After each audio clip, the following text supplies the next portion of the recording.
और राष्ट्रीय अध्यक्ष जी के नेतृत्व में 11 वर्ष से अधिक समय हो चुका है और बहुत बड़े बड़े आंदोलन एबीएसएस के द्वारा किए गए हैं। 15 सूत्री मांग पत्र आप सभी जानते हैं।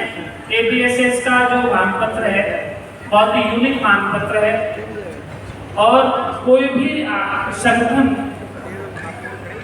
जब कहीं कोई बनता है, आंदोलन करता है, उस दशा में उनके कोई निश्चित उद्देश्य होते हैं और उन खास उद्देश्यों को संगठन काम करता है।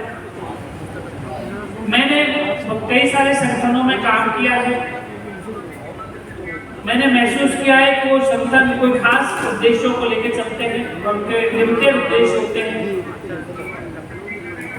लेकिन एबीएसएस का जो एजेंडा है, उद्देश्य है, उनका जो एम है, लक्ष्य है, वो इतना बड़ा है।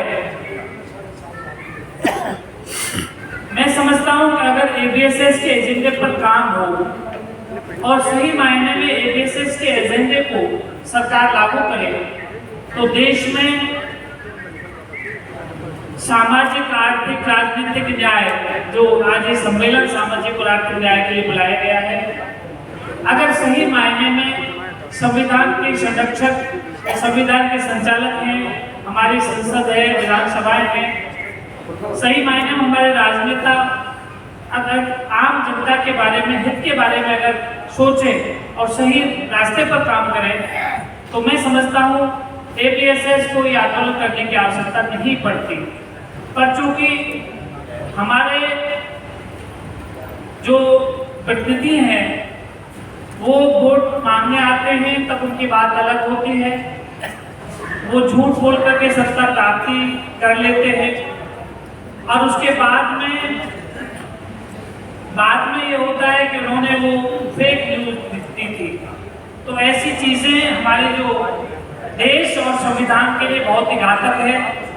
एक बड़े पद पर आसीन व्यक्ति जो मंत्री हो सकते हैं, प्रधानमंत्री हो सकते हैं, तो वो लोग भी अगर इस तरह का झूठे बातें और अफवाहें फैलाते हैं जिनसे हमारे जो संविधान की मूल उद्देशिका है कि सबको बंधुता से रहना है, समता से रहना है, सबको सामाजिक और आर्थिक न्याय मिले और सभी समान रूप से रहें।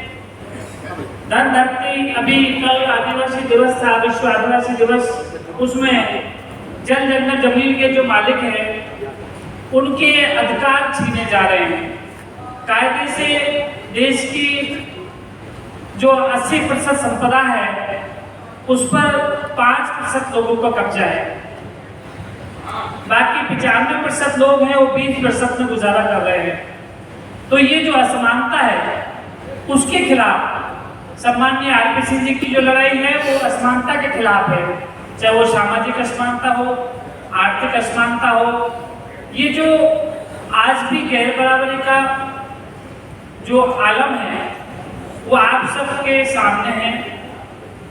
किस तरह से भेदभाव होता है। एक अगर हिंदू का कत्ल किया जाता है मुसलमान के द्वारा, उसके परिवार को 50 लाख की आर्थिक सहायता दी जाती है, उसके 2 सुपुत्र हैं, दोनों को सरकारी नौकरी दी जाती है, और एक हमारा बंदा जो एक मूछे भी रख लेता है, उसकी मूछों के पीछे उनका मर्डर कर दिया जाता है, उसके लिए 5 लाख की सहायता उसके परिवार को दी जाती है।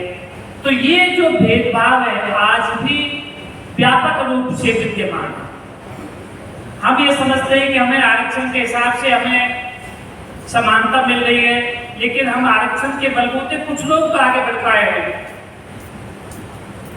राजकीय आंकड़े में बता रहा हूं कि 5% परिवारों को ही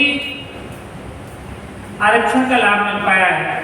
हमारे SC ST OBC के 95% जो लोग हैं ये SC ST OBC में लगभग समान है, OBC में लगभग 7% परिवार है। तो ये जो चीजें हैं इसका कहीं ना कहीं ये अपन को जो आरक्षण की लड़ाई है उसे किसी भी हाल में, जिस आरक्षण की लड़ाई को हमारे बड़े साथी लड़ रहे हैं उसमें हमें सहयोग देना है। मैं चूंकि का तकाजा है। बहुत सारे यहाँ वक्तागण बैठे हुए हैं जिन्हें अपनी बात रखनी है, जिन्हें सुनने हम लोग आए हैं। मैं अपने वाणी को यहाँ विराम देना चाहूँगा और आप सभी